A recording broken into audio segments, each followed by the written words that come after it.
ลิงเชื่อมีเบ็ดคอยทนึงแล้วมันห้องปลามันซื้อได้ยังไงนะนี่ตัวบางอย่างตัวบางอย่างแต่มีห้องปลาน่ะรุดปลานี่นะปลาก็เฮ็ดอันนี้เนี่ยมันกลับโชว์จุบเต่าดูงานนี้เขาว่าเยอะโหมันรอจกก้นมันก็กินดูแซ่บอยู่บ่ไว้ปลาก็ปลาน้อยอยากมองกูมองเพิ่นเลยมาอยู่เรื่องปลาตกเลินเป็นกิกะเนี่ยแล้วโอ้ยคุณเนาะจมบานนิดนึงเก๋บ่น้ำส้มหวานยาวๆก็ได้นี่กันน้ำกันยุ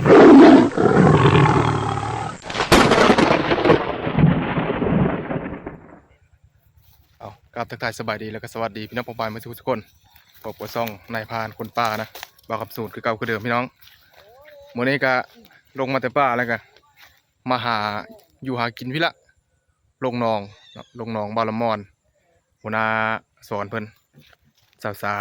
ๆพามากินปลามื้อนี้กินปลาเล้ง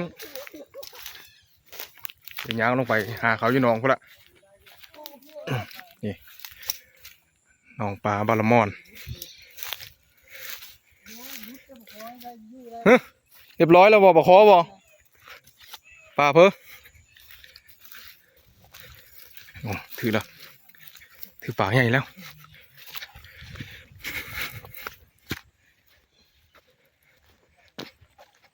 โอ้กำเต็มกำปลาเนื้อน่ะมีชื่อปลาน้อยแล้วน่ะชิเลอร์ปลาอ้าวไปซ้ำบาทนี่ปลาน้อยห้องดิโอ้ใหญ่นะปลาคอใหญ่เนาะคือเบ็ดคอยตัวชำนี้เด้อยู่นี่นะลิงเชื่อมีเบ็ดคอยทนึงแล้วมันห้องปลามันซื้อได้ยังไงนะนี่ตัวบางอย่างตัวบางอย่างแต่มีห้องปลาน่ะรุดปลานี่นะแต่ปลาคอ2ตัวแล้วจ้ะดีเป็น3ตัวปลามองเลยมันมีกินเบ็ดมาหอยมันใหญ่ชำนี้นะกินแต่มีตองก่อนแต่มันก็เลยไปกินมันมีกินกี่แฉนงโอ้โหตัวใหญ่กว่านี้ก็เคยได้เคยแล้วบ่โอ้ตรงนี้โอ้พอแล้วบ่พอได้ยังโอ้ตัวใหญ่เนาะปลาเนี่ยปลาคอยผายนี่เนาะมีแต่มันมีชื่อปลาคอเต้ากระทือเชื่อกับเต้ามาดิเอาแล้วเหล็กเต้าอีกแล้วโอ้เต้าพวกแก้วนึงอันนี้คือเต้าอีโอ้ยบัดนี้เพิ่นใหญ่ก็เต้าตัวนี้นะฮะทุกคนปล่อยเต้าใหญ่เต้าง่อยบ่เต้าง่อยแล้วเนี่ยเอาเต้าตัวใหญ่เต้าดึงไปดึงมาว่าเต้าขึ้นน้ำบานโอ้ก้อยขี้โชยเว้ยขี้โชยปดที่เลิกไปทั้งเลิกบ่อนสูตรในปดได้ก้อยได้ผมสูตรเมนูเฮ็ดเมนูเลยว่าอีพอนี่คักมากเลยนะที่เลิกไปทั้งเลิกยงนี่ลูกผมเต้าป้อยถ้ามันอยู่ในธรรมชาติผัดเผ็ดนี่เสียบทะเลหอยมาเลยจักเว้ยบ่เคยบ่เจอบอลหาดนี่บ่นี่ปล่อยมันไปนี่บ่นี่ปลาก็เฮ็ดอันนี้เนี่ยมันกลับโชว์จุบเต่าดูงานนี้เขาว่าเยอะโหมันรอจกก้นมันก็บ่เอาดีอ้อเนาะพูดตุยเลยทุกคนนี่ลิ้นเต่าอยู่หั่นแหละปล่อยก่อน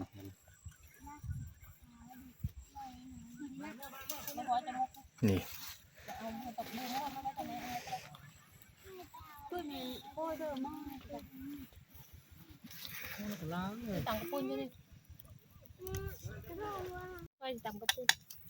อันนี้เฮ็ดเลยนี่ล้างผักล้างผัก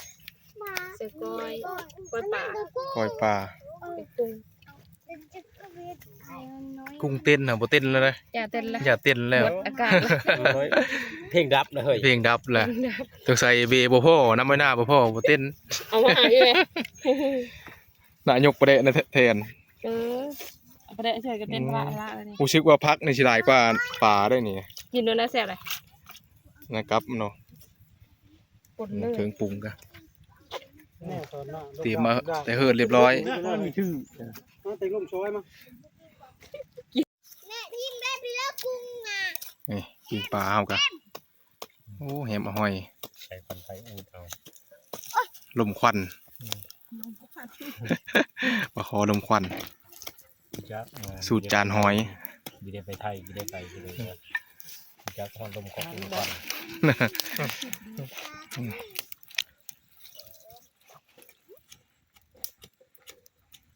นี่นะก็ ปลาเผาเค็มน้องพี่น้อง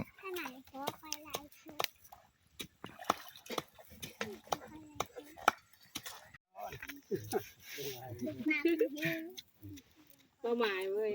ประมาณพุทธโตนี่แหละ มากินปลาพวกนี้คนละตู้ปัญญาโมหันนี่เด้ ประมาณไปติ้วพุทธโต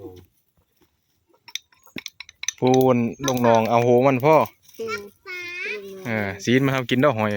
ยอมมืดมาได้แป้นแล้วเลยกูขึ้นแหละ พ่อเดี๋ยวแม่กลัวปะนี่แม่พ่อ เรียบร้อยแล้วไปเซฟ เรียบร้อยเจมบ่เจมบ่เห็นไหม พ่อเดี๋ยว ชิมมาก่อน พ่อเดี๋ยวพ่อ เต็มอยู่ได้เต็มอยู่ได้ เอาคู่มาบอกแล้วนะ หน้าคนมัน มู้สิไรเสียของวะ แซ่บหน่อย ข้าวมาเชฟยอดละ คม พี่พ่อไม่ ผม ใส่ ๆป้ามาคนนี้ลูก พ่อ อ้าวไปข้อ เฮ้ยคุณ เลยอาจารย์บอกเลขเนี่ยอาจารย์เลขไทยเอาเพิ่มมานี่ เรียกว่าอาจารย์ อาจารย์น้อยนี่ น้องแก้ว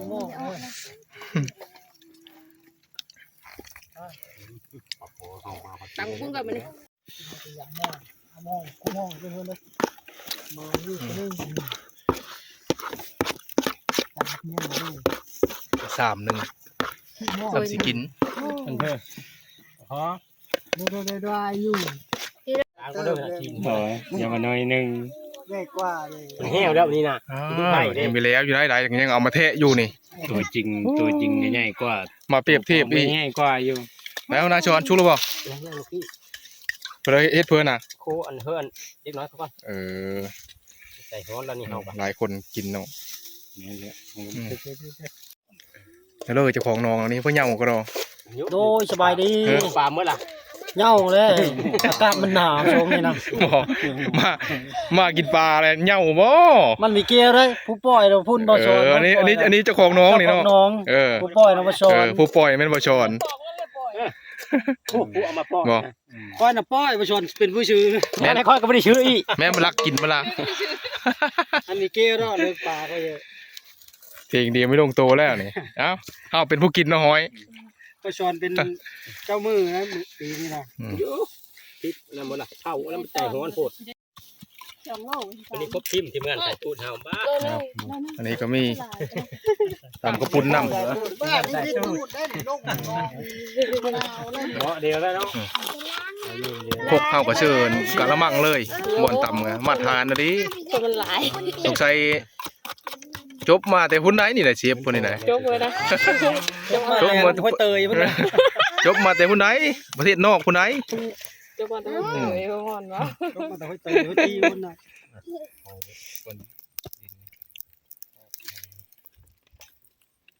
ป้าตบเพลินเป็นกิกะเนี่ยแล้ว โอ้ย บอชอนเป็นกา เขาเอิ้นเอาไปเดี๋ยววันนั่นนะ ลูกดาว ขี้กะนั่นน่ะครับ ภาษาเสือประเดะลายน้องไง บ่ ลูกกับปูน ปุ้น ขี้กะมหาเสน่ห์ 2 โล ตองแม่ โอ๊ยมา มีล้างบ่กับปูนน่ะ กล้วยปลา มีล้างบ่ล้างกันทุกกันละ พิมพ์ยกแซ่บอยู่บ่กล้วยปลาก็ปลาน้อย ทุกบัดนี้อย่าแพ้มันเลยได้บัดนี้ได้กู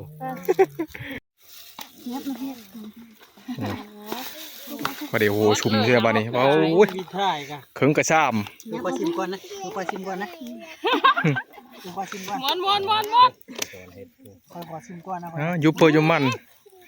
เป็นเด้อ เบิ่งเลยหัน แซ่บ เลยนะ แสบขนาดเลย ก่อนขอชิมก่อน ไม่ได้เกาแล้วว่าแมลง บ่ เชื่อหลายจำนั้น ลูกเอามาจับมุกกว้างเลยบัดนี้ได้แท้เชื่อได้บัดนี้นี่ พร้อมเสิร์ฟ ได้รสชาติอยู่บ่ได้รสชาติอยู่บ่ ผมกูหมายถึงขี้ไก่บ่เฮ้ย แซ่บนะนะ หวานข่อยเนื้อ หวานได้นี่ได้ กูเนาะ จมหวานนิดนึงเกลือ น้ำส้มมันหวาน ยาวๆก็ รส ได้ ชาติที่ มี นี่ แต่น้ำเนี่ยยุบผมหมดอยู่นะ หวานในกระนังปัก เอาได้เวลาห้ามโหชนแล้วได้บันได หมด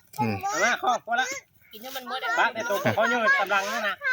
นี่ ขอยืนกำลังเนาะ ใส่กินน้ำซาได้ไหมนะค่อยเช็ค ว้าเดี๋ยวมาเฮาวงกันอาหารชุกพี่โลด ชุบไม่ได้ขลับเฮ้ย มาพี่น้องมา ตะเก้าโมได้มีขลับ แซ่บๆมีข้าวริมหนองแคบหนองจุกกันดีกว่าทางเฮานะ แล้วแต่ยังเฮาเนี่ยจงมาอยู่ ห้อยทางเฮาเขาเอาเมื่อไรทางเฮาไม่ได้ ไปล้างพุ่นจะกินอะไร โอ้ยทางคนโคปลาอยู่ ไปล้างพุ่นไป มาพี่จ้า เฮ็ดเฮสิเด้อ เด้อโอ้ยเริ่มฮ้อนละ นี่อ๋อ เอาเลย ห้อย เอาไปไว้พูดตรงนี้ ขอแล้วเฮ้ย แซ่บบ่ ถึงบ่บ่ปลานะ มามือยาวถึงอยู่ดอก ทำมาเด้อทำเด้อน้อย เอาไหมเอาอะไรเฮากระยาเลยเอาอะไรเฮากระยาเลย ทำบ้านนะก้อยหัวมาอยู่บ้าน อันนี้ก้อยกุ้งกับปลาตำกับปุ้ มาน หาทางเอา เรื่องคำชนเด้อ เอามั่งนะ นี่นะ ปลาเผา มาทุกคนลุยไม่ได้บัดนี้ขบุญนี่แหละเลอะจืดล่ะท่านในหอดเจือช้ำ จืดไว้เถอะว่า ล่ะ นี่หมดแล้ว ชิมก้อยกุ้งก่อน บีไปเลยนะบีอันนี้กับใบหันกันบี เอาขี้มันเนาะมีห้องเนาะ สิบข้าวเพื่อดอนนี่ เอามาแล้วก็ปตองนะ หนังแบบนั้นแล้ว โอ้มาตองกันเดียวได้บีบี เกี่ยวกับที่ข้าวมันคือ แบ่งเดียว นะปากข้อนี่เราเพลินเบี้ยกลางเด้อ ทางนั้นก็หามไปหามมาเขา ย่าเราก่อนมีพ่อยังไม่ได้มีเครื่องท้องทำไมเนี่ยมีเครื่องท้อง มีเครื่องเหมือนกันเลย เดี๋ยวเขาจะทำมาหุ่มตัวเลยแล้วไปหุ่มน้องกินข้าวสามัคคีจากนั้นค่อยไปทำงานป้าได้ทำทุนได้ ไปเยอะยัง เยอะทำงานแล้วหาเงิน อันนี้ปลาบีกลางแล้ว ไปทางเลิกไปไกลใช่ป่ะ กันแล้วก็ไปรถเที่ยว ทำงานเยอะทำงานเยอะป่าบ่ ไปรถเที่ยวเตยไปแล้วว่ะ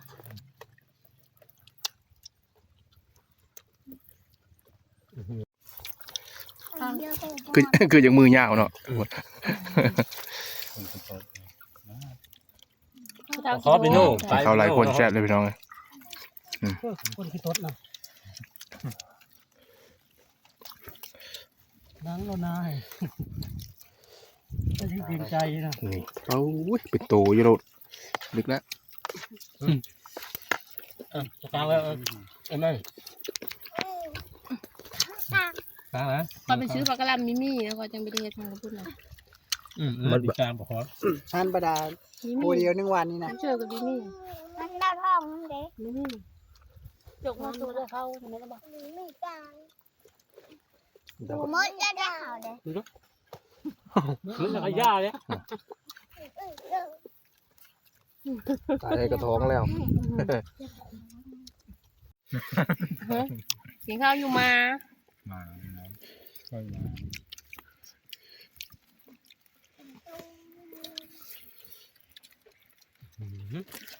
เจ้าครับพอได้โก้ฮะมัน หมอนปิดหลังจะอิ่มแล้วบ่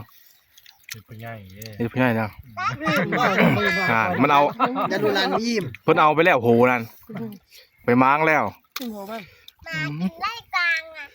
คุณแซ่บขนาด ตอนหามัน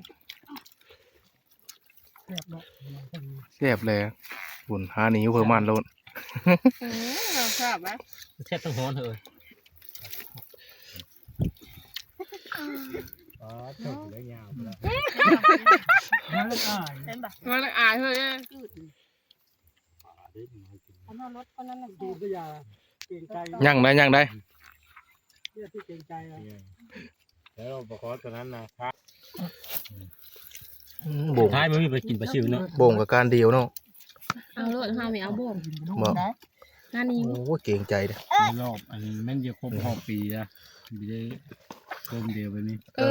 น่าชุลุกนะมอย แต่เดิน แต่เดินบ่แม่น่ะเนาะตั้งแต่ช่วงเกี่ยวข้าว ขาลูกเนี่ยนะ ดีชุกด้วยตะกอน เกรงใจ จัก เกรงใจเหรอ เนี่ยนี่เบิ้ง โบกเอาโบกตักไม่ได้กินขอบคุณ กล้วยบ่งตายกันไม่กินนี่เลย ผู้เลิกที่อายเลยไม่ได้กิน ไม่ได้กินแล้วผู้เลิกยายนะ เป็นอะไร เฮ็ดจำเด็กน้อยก่อน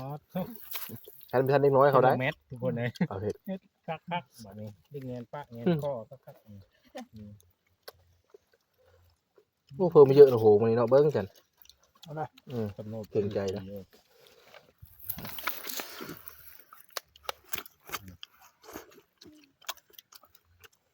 คอยจะมีน้อง แซ่บเนาะ ลายเด้ แซ่บเนาะปลาหนองม่อนเนี่ยเนาะ โชดนั่นทีมงานมากิน พอมากินคู่มื้ออยู่นะ นี่มันเข้าแซ่บในนี่ นั่นหรอ แล้วแรกก็ยังมาลักตึก อืม มีอยู่แล้วว่า กินผู้เดียวบ่มีผู้ยาก มาแล้วเอาผู้เดียว แล้ นะ วปะเนี่ย มาลักตึกมาเลย ป้อน ถึงเรียกก่อนยังเอาเบมากิน เอาซื้อกินกิน จะมักอ่ะเขาที่เล็กจะมัก กินเลข แล้วเรื่องนี้ก็จะมัดไว้ กินเลยเด้เขาว่าที่เล็กวันนี้กินเลยกินเลยอ่ะ กินฮอตชิโมกพนะเฮ้ยชุนนอน5 โมงพนะคือได้กับกินต่ออีก ถือก้อนหน่อย งามเลย ใครจะมาตู้แล้ว ถือลอตเตอรี่ไทยก่อน ได้กินย้อน 6 ล้านบาท เพราะว่ามันไม่ได้ซื้อก็มันนี่ พี่จะเอาเงินเธอลูกค้า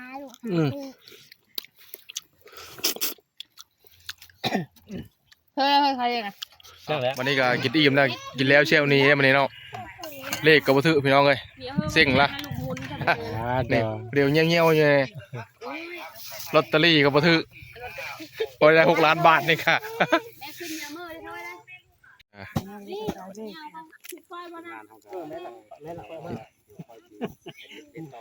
กินแล้วเชลนี้ขอบใจเจ้าของหนองเด้อ โดยสบายดี ขอถือเลขถือหวยรวยเบอร์ขอบใจเจ้าของป่าเด้อขอบใจเชฟขอบใจขอบใจแม่เชฟ แม่เชฟลูกเชฟโอเคพอเดียวครับก่อนวันนี้คำละตะเป็นตกแล้วพี่น้องเลยบรรยากาศยามแรงๆนี่กูมาลงอีกก็มีได้นี่น้อง แม่ชวนไปเกาหลีก่อน โอเคทุกคนสำหรับคลิปนี้ก็มาวันนี้ก็ขอบใจพี่น้องพงไปไม่สู้ทุกคนเด้อที่เขามาติดตามนะครับส้มเป็นกำลังใจให้บ้าคำสูนนะสำหรับคลิปนี้ EP นี้ลาไปก่อน EP หน้าเจอกันไว้พี่น้องบ๊ายบาย